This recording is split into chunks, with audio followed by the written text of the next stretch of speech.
다른 사람의 행동을 통해서 자기 자신의 내면을 들여다볼 수 있는 것은 참 좋은 일입니다. 성경은 그런 의미에서 우리들에게 거울과 같은 그런 기능을 하고 있습니다. 오늘 우리가 함께 읽은 이 사무엘하 12장 1절부터 6절까지 본문은 다윗의 인생에서 정말 중요한 그런 순간입니다. 사무엘하 11장까지 보면 다윗은 한마디로 승승장구한 삶을 살았습니다. 그만 사무엘하 11장에서 다윗이 죄를 범하죠. 그것도 남의 아내를 자기가 취해버리는 겁니다. 그리고 그 죄를 감추기 위해서 자기가 취한 그 여인의 남편을 전쟁터의 가장 앞자리에 내보내서 그를 죽게 하죠. 그러면서도 다윗에게는 죄책감이 없습니다. 자기의 죄를 느끼지를 못합니다. 이스라엘이라는 나라에서 다윗보다 높은 사람이 없거든요. 자기가 왕인데 다윗은 신이 되어버린 거죠. 이럴 때가 여러분 제일 위험한 것 아니겠어요? 우리가 사회 현상을 보더라도 이 견제받지 않는 그 힘이라는 것은 이렇게 위험한 거죠.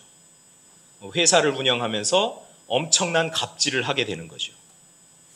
인간 관계를 맺으면서도 다른 사람을 억압하고 그리고 못살게 굴고 하는 일들이 바로 이런 데서 나오는 겁니다. 다윗의 이야기를 통해서 우리가 그런 모습들을 좀 깊이 들여다볼 수 있었으면 좋겠어요. 다윗은 결국은 자기의 욕망을 채우는데 그 권력을 사용했던 거죠. 이 다윗이 이렇게 죄를 범하는 데는 저는 크게 두 가지 요소가 작용했다고 봐요. 첫째는 그 안에 있는 욕망입니다. 그 안에 있는 욕심. 자기가 왕이고 모든 것은 다 내 것이라고 생각하고 다 내가 가질 수 있다라고 생각하는 그런 착각에서 비롯된 것이겠죠. 또 하나는 나태함이었습니다. 다윗이 범죄할 때 그 상황을 보니 지금 다윗의 휘하 장군들, 병사들은 지금 나가서 전쟁을 하고 있거든요. 그런데 다윗은 왕궁에서 낮잠을 거나하게 자고 느지막이 일어나서 왕궁을 산책하다가 아랫집을 보니까 거기 이렇게 창문이 좀 이렇게 열려 있고 아름다운 여인이 목욕을 하고 그게 이제 보이는 거죠. 평소에 그게 보였겠어요? 열심히 국정을 살피고 열심히 전쟁을 하고 열심히 백성들의 삶을 보살피는 왕에게 그 문틈 열리고 한 그런 것들이 보이겠어요? 다윗의 나태함을 타고 이 죄가 점점 깊숙이 다윗에게 들어와 있었던 거죠. 그래서 결국 다윗은 큰 죄를 범했습니다. 그런데 죄를 깨닫지 못하고 있던 다윗에게 하나님은 선지자 나단을 보내셔서 나단이 오늘 비유 말씀을 통해서 다윗을 깨닫게 하는 내용이 오늘 우리가 읽은 이 본문입니다. 나단은 비유를 통해서 다윗의 죄를 지적하고 있습니다. 그런 의미에서 보면 나단 선지자가 다윗에게 이야기했던 이 비유는 다윗이 자신을 비추는 거울이 된 것이죠. 이 비유의 내용을 우리 한번 살펴보실까요? 이 나단 선지자는 직접적으로 다윗에게 너 죄를 졌잖아. 너 큰 죄를 졌잖아. 어떡할 거야? 이런 식으로 접근하지 않고 간접적인 방식을 사용합니다. 그것이 바로 비유라는 이 방식입니다. 직접적으로 다윗의 죄를 비난하는 대신에 이 나단은 부자와 가난한 사람의 그 어린 암양에 대한 비유를 들려주었습니다. 오늘 우리가 읽은 본문의 이야기를 간단하게 살펴보면 이 부자에게는 이 어린 암양 새끼만 있었겠어요? 여러 동물들, 가축들이 있었겠죠. 반면에 가난한 사람이 있었는데 이 가난한 사람에게는 어린 암양 새끼 하나였었던 거죠. 그런데 손님이 왔을 때 이 부자는 자기의 그 많은 그 가축들 중에서 자기가 가진 것 중에서 잡아서 손님을 대접한 것이 아니라 그 가난한 사람의 그 어린 암양 하나 그것을 취해서 그것으로 자기의 손님을 대접했다. 이 비유를 듣 이 왕의 반응이 어떻습니까? 그런 일을 행한 사람은 마땅히 죽을 자입니다. 그런 일을 행했다고요? 그런 사람은 죽어도 마땅합니다. 이렇게 이야기를 하고 있는 거죠. 그때 나단 선지자가 뭐라고 이야기하는 겁니까? 그 사람이 바로 당신이요. 이 비유 속 그 부자의 죄를 다윗이 비난했던 것처럼 바로 그 사람이 당신이기 때문에 당신이 한 행동은 비난당에 마땅합니다. 당신은 죽어도 마땅한 사람입니다. 이렇게 나단이 꾸짖고 있는 겁니다. 당신의 죄가 얼마나 큰지 아십니까? 깨달으십시오. 라고 이야기를 합니다. 다윗이 이 이야기를 듣고 그것이 자기에 대한 이야기라는 것을 깨닫고 다윗이 하나님 앞에 죄를 회개하고 용서를 구하고 하나님은 다윗을 용서해 주는 이런 아름다운 이야기로 이야기가 끝나게 되는 것이죠. 다윗의 삶이 변화가 되었다는 것입니다. 처음에는 어땠습니까? 비유를 들으면서도 그 비유 속 그 부자가 바로 자신이라는 것을 전혀 깨닫지 못하고 있잖아요. 다윗은 자신의 모습을 보지 못하고 남의 허물만 본 사람이라는 것이죠. 마태복음 7장 3절에 보면 예수님이 비판하지 말라라는 그 말씀 속에서 이런 말씀을 하십니다. 형제의 눈 속에 있는 티는 보고 자기 눈 속에 있는 들보는 깨닫지 못하는 사람이 바로 너희들이다 라고 이렇게 말씀하시죠. 자기 눈에 있는 들보는 깨닫지 못하고 형제의 눈 속에 있는 그 자그마한 티만 면밀하게 관찰하고 지적하는 그런 사람의 전형이 바로 다윗이라는 것입니다. 그런데 다윗이 이 비유 속 그 부자가 바로 나구나. 이 엄청난 죄를 진 사람이 바로 나구나. 이 터무니없는 일을 한 사람이 바로 나구나라는 것을 깨달았을 때 다윗은 자신의 죄를 직면하고 변화의 길로 성숙의 길로 그리고 새로운 삶으로 나아가게 된다라는 것입니다.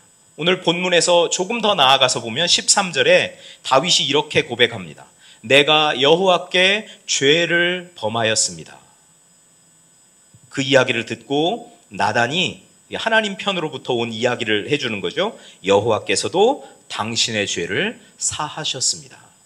그런데 당신의 죄는 사함을 받았지만 그 죄에 대한 벌은 분명하게 받아야 될 것입니다.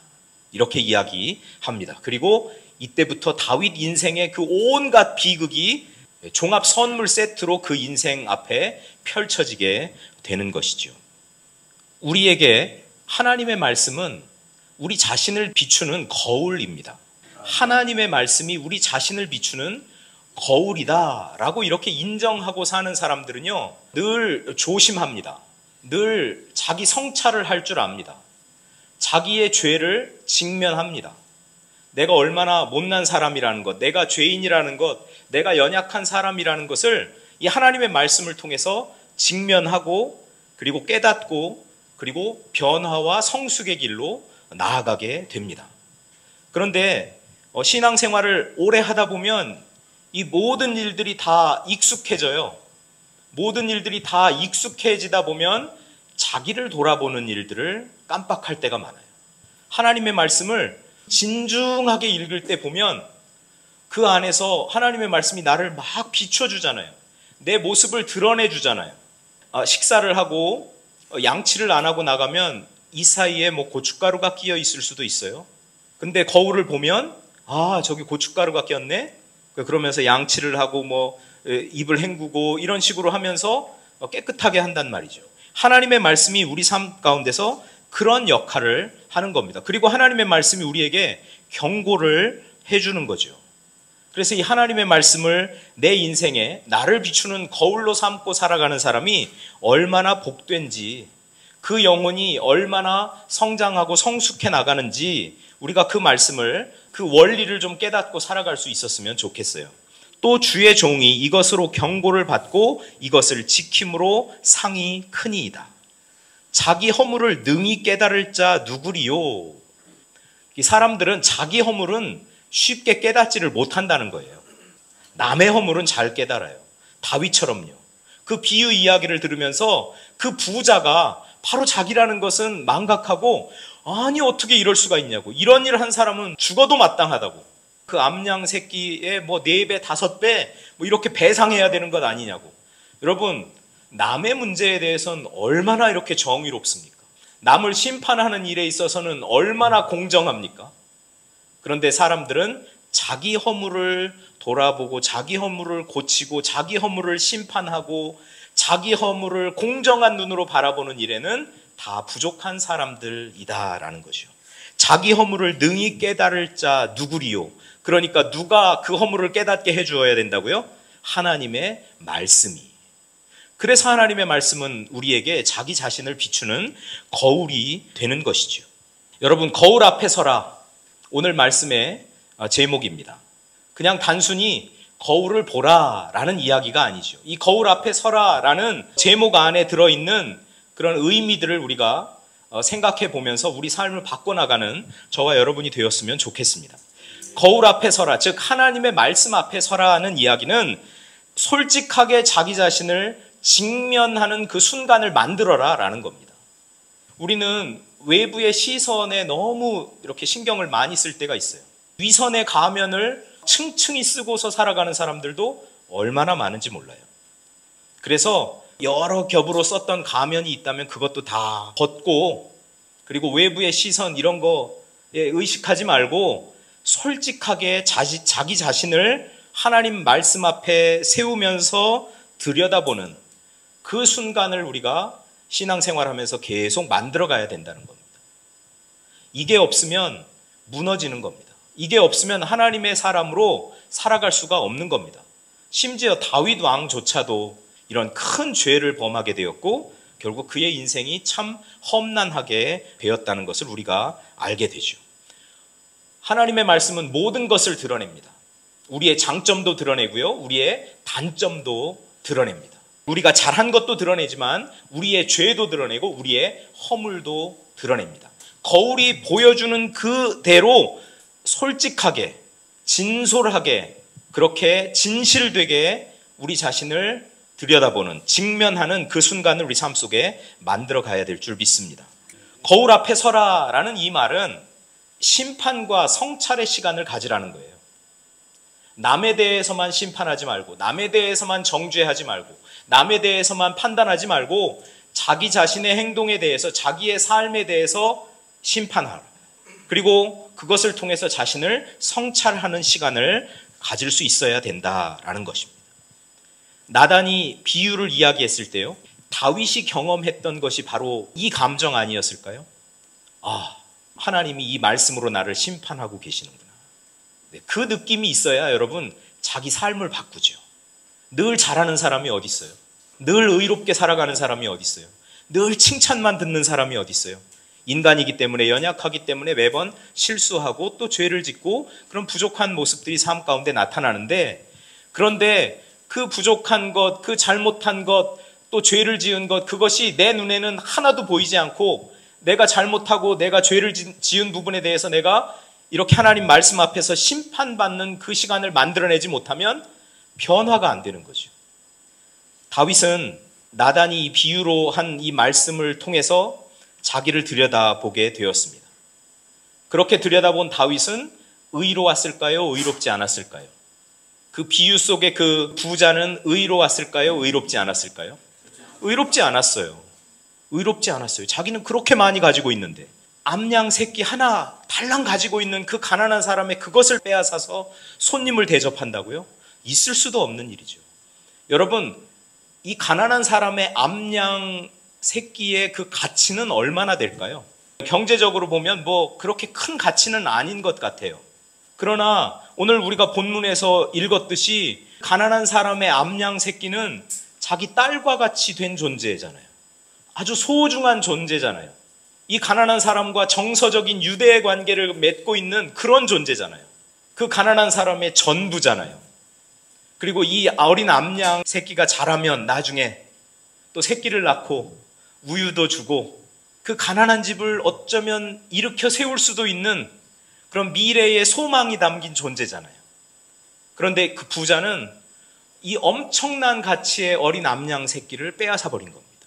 그리고 잡아서 자기 손님을 대접한 겁니다. 우리아에게 밧세바는 어떤 존재일까요? 우리아에게 밧세바는 어떤 존재일까요?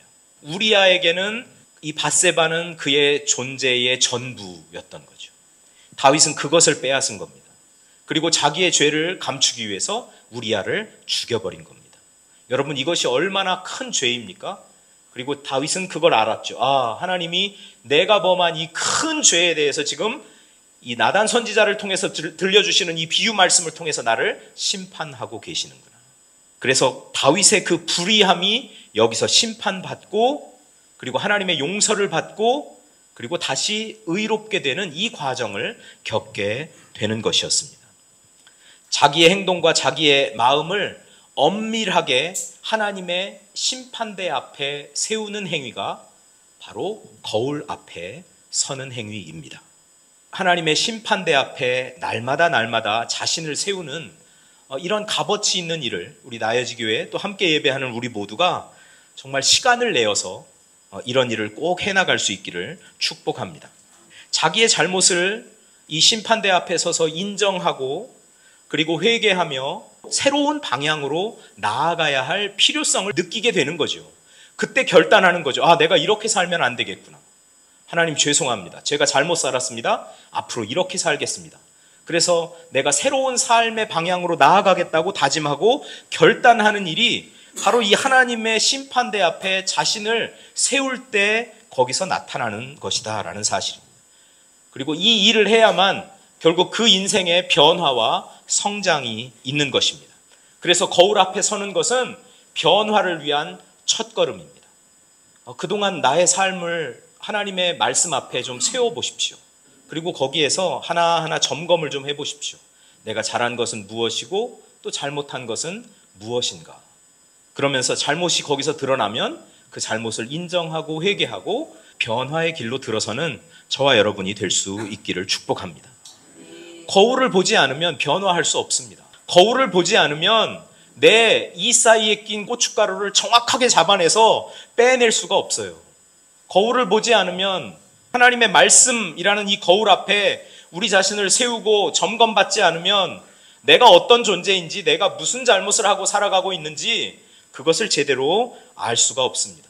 변화의 첫걸음을 여러분 거울 앞에서, 하나님의 말씀 앞에서 시작하는 복된 분들 될 수 있기를 축복합니다. 이 다윗이 놀라운 점이 바로 여기에 있는 거죠. 자기의 죄가 드러났을 때 하나님 앞에 회개하고 철저하게 용서를 구하고, 그리고 하나님의 용서를 받은 그 기쁨을 가지고 남은 인생을 살아가는 다윗의 모습을 우리는 성경 구석구석에서 발견하고 있습니다. 다윗이 이렇게 기쁘게 즐겁게 하나님 마음에 합한 자로 살아갈 수 있었던 비결은 어디에 있었냐면요, 자기의 죄에 대한 깊은 슬픔의 과정을 통과했기 때문에 가능했던 일이라는 거죠. 시편 51편은 다윗이 바로 자기 죄가 이렇게 크다라는 것을 발견하고 책망을 들었을 때 이 죄 때문에 괴로워하고 슬퍼했던 장면을 시편 51편은 너무나 사실적으로 그려주고 있거든요. 죄에 대한 깊은 슬픔, 이 다윗이 가졌던 감정이 바로 날마다 우리 자신을 하나님 앞에 세우는 저와 여러분이 갖는 그런 감정이고 그런 느낌일 수 있기를 축복합니다. 시편 6편 6절에 보면 다윗이 또 이런 이야기를 합니다. 내가 탄식함으로 피곤하여 밤마다 눈물로 내 침상을 띄우며 내 요를 적시나이다. 자기 죄가 드러났을 때 침상이 젖을 정도로 그렇게 통회하고 자복하고 자기 죄에 대해서 슬퍼했던 다윗이라는 것이죠. 그런데요, 그 과정을 겪고 나니까 다윗의 인생에 기쁨이, 즐거움이 찾아오기 시작합니다. 시편 32편 1절에 보니까 허물의 사함을 받고 자신의 죄가 가려진 자는 복이 있도다. 그 전까지는 이 죄 때문에 자기 뼈가 상하고 막 비쩍비쩍 말라가는 겁니다. 그런데 자기의 허물을 하나님 앞에 자복하니까 그때부터 하나님으로부터 오는 기쁨이 그에게 자리하기 시작하는 거죠. 죄 용서를 받은 기쁨. 여러분, 그리스도인은 바로 이거로 살아가는 것 아닙니까? 나의 많은 죄가 예수 그리스도가 십자가에 달려 돌아가심으로 인하여 사함을 받고, 그리고 내가 하나님의 자녀가 되었다. 내가 다시 살게 되었다. 새 사람이 되었다. 내가 변화된 삶을 살아가게 되었다. 라는 것에서 오는 이 기쁨 말이죠. 요한일서 1장 9절에 만일 우리가 우리 죄를 자백하면 그는 미쁘시고 의로우사 우리 죄를 사하시며 우리를 모든 불의에서 깨끗하게 하실 것이요. 이렇게 말씀합니다. 여러분, 오늘도 그리고 내일도 우리의 삶의 매일 매 순간을 하나님 말씀 앞에, 거울 앞에 세울 수 있기를 축복합니다. 그리고 그 안에서 그 솔직한 우리의 모습을 발견하고 혹시 잘못이 드러나면 회개하고 하나님이 주시는 그 죄의 용서를 받고 그와 더불어 오는 그 기쁨과 평안을 풍성하게 누리며 살아가는 저와 여러분들이 되기를 축복합니다. 왜 우리는 바로 이 거울 앞에 우리 자신을 세우면서 하나님의 심판대 앞에 우리가 매번 서는 경험을 해야 되느냐? 저와 여러분이 죄인이기 때문에 그렇습니다. 아니, 우리는 구원받았잖아요. 우리 의롭잖아요. 그런데 여러분 그거 아세요? 종교개혁자들이 그리스도교 인간론을 어떻게 정의했는지 아세요? simul justus et peccator 이렇게 정의했습니다. 동시에 의인이면서 죄인인 존재. 그게 바로 그리스도인이라는 거죠. 그리스도인은 구원받았어요. 의롭게 되었어요. 우리가 의로운 게 아니라 예수 그리스도가 십자가에 달려 돌아가실 때 하나님이 하나님의 의를 우리에게 덧입혀 주시고 우리의 그 죄악, 우리의 그 불의함, 우리의 악함 이런 것들을 다 담당을 해주셨어요. 놀라운 교환이 그 십자가 위에서 이루어졌어요. 그래서 우리는 원래 의롭지 않은 사람인데 의롭게 됐어요. 의인 맞아요. 그런데 우리의 실존은, 우리가 살아가는 삶의 모습은 우리가 죄인이라는 것을 부정하지 않아요. 생각하는 것, 마음 쓰는 것, 행동하는 것. 아침에 눈을 뜨면서 저녁에 잠자리에 들 때까지 하루의 내 삶을, 내 생각의 흐름을, 내 감정의 흐름을 의지로 어떤 결단을 하고 어떤 행동을 한 것에 대해서 한번 쭉 추적을 해보면 그 하루가 온전히 의로웠다라는 사람은 한 사람도 없을 거예요. 우리가 그렇게 연약한 존재라는 것이죠. 우리는 의인이지만 동시에 죄인입니다. 우리는 죄인이지만 그렇다고 거기에만 매몰되어 살아가는 사람들이 아니라 우리는 예수 그리스도를 믿음으로 하나님의 자녀가 되고 의롭게 된 그런 고귀한 존재라는 이 정체성을 가지고 살아가는 사람이기 때문에 그렇습니다. 그래서 우리가 이 하나님 앞에, 하나님의 말씀 앞에, 이 거울 앞에 우리 자신을 날마다 세워 나가야 되는 것입니다. 하나님 말씀 앞에 서서 솔직하게 자신을 직면하고 성찰하며 반성하고 변화하여 성장하는 우리 한 분 한 분 다 되시기를 축복합니다.